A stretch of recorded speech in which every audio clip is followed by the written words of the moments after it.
Hello, everyone. Good job, Associated Press, posting so many really good stories about Ukraine today, including ticker items like this one and really important stories. So let's start with this one. Doesn't surprise me at all. Russia is pissed off at Estonia for removing Soviet era symbols. Considering the history of how Estonia and its fellow Baltic states were dragged into the Soviet Union, invasion might enter the conversation. Doesn't surprise me at all. In my mind, this is no different than removing slavery monuments in the United States or removing Nazi monuments in Germany. But, Russia is looking for another excuse to be pissed off at somebody, and today it is Estonia. There was a big clash today at the UN Security Council because Russia wants West to stop helping Ukraine so that Ukraine would surrender. First of all, Ukraine is not going to surrender. Again, as one of Russia's somewhat smarter politicians said, that invasion of Ukraine would be unwise because it would signal the beginning of the largest guerrilla war in history. And that is absolutely true.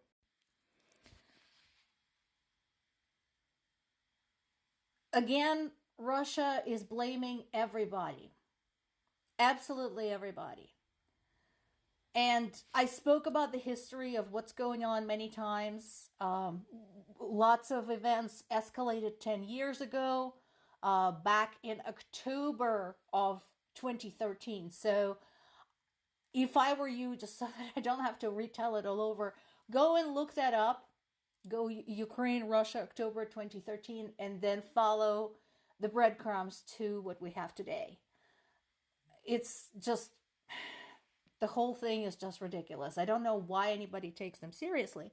And more importantly, a lot of historians and politicians agree with me that Russia doesn't really belong on the UN Security Council or in the UN, aside from the fact that Russia at this point had violated several points of the UN Charter.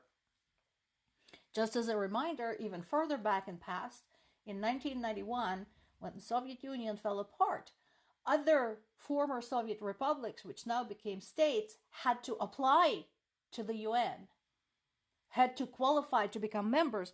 Russia basically just took the Soviet seat, both in the UN and on the Security Council, and has been pumping it for all it's worth ever since.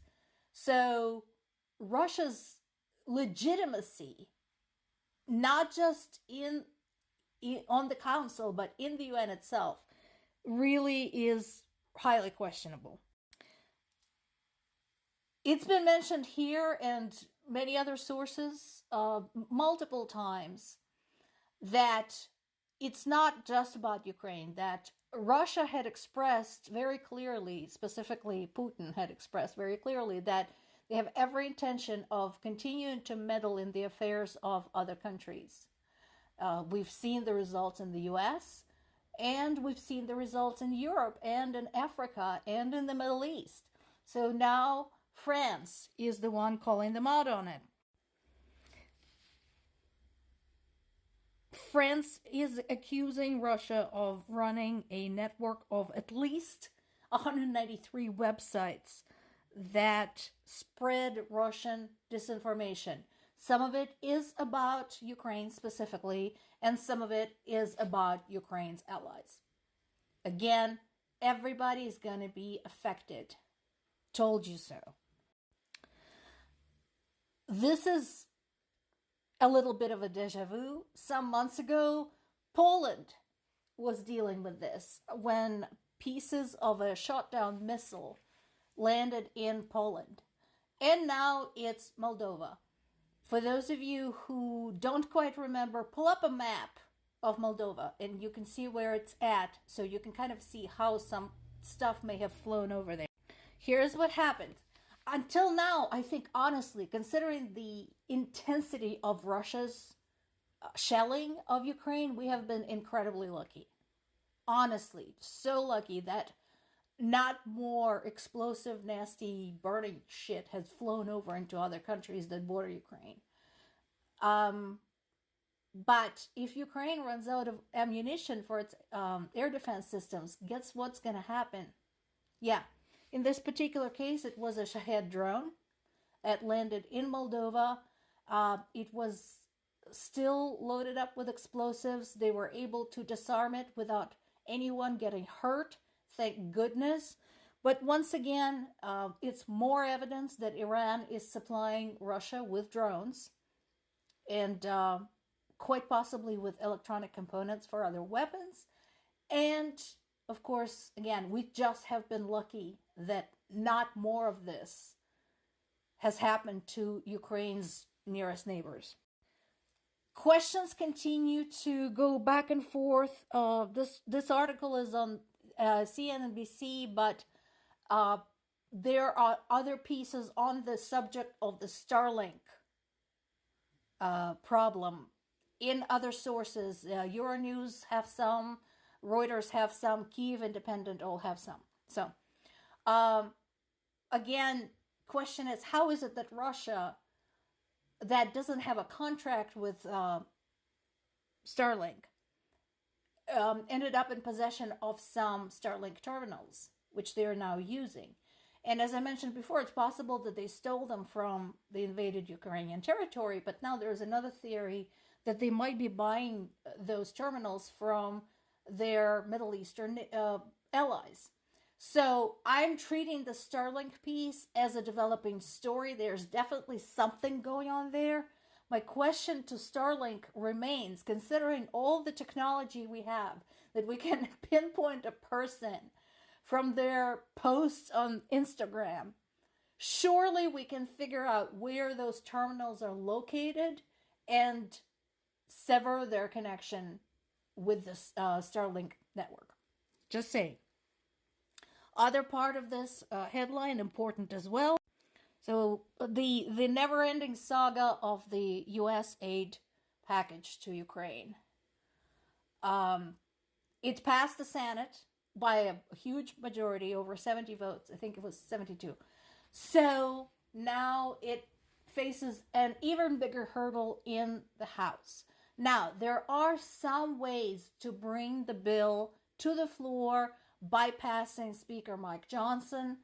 It's complicated. If you want to know the details of how that might be done, subscribe to Status Quo, which is Jay Kua's amazing blog covering all things legal and political in this country. He talks about this in today's post that deals with Ukraine standoff.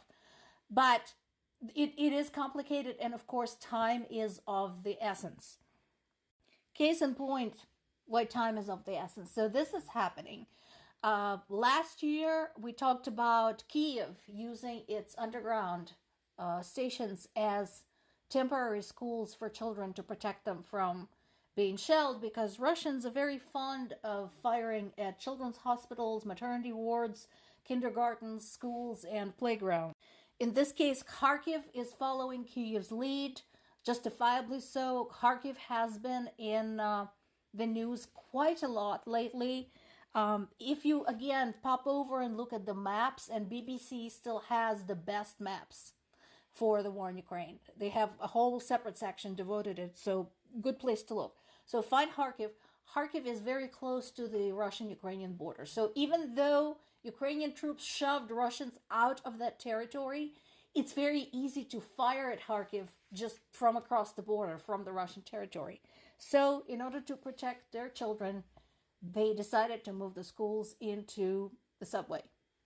Now, those American parents who live in the areas affected by school shootings know the dreadful feeling when you send your kid off to school and you don't know if you're going to see them again. This is what entire cities in Ukraine are going through right now. Indeed, time is of the essence.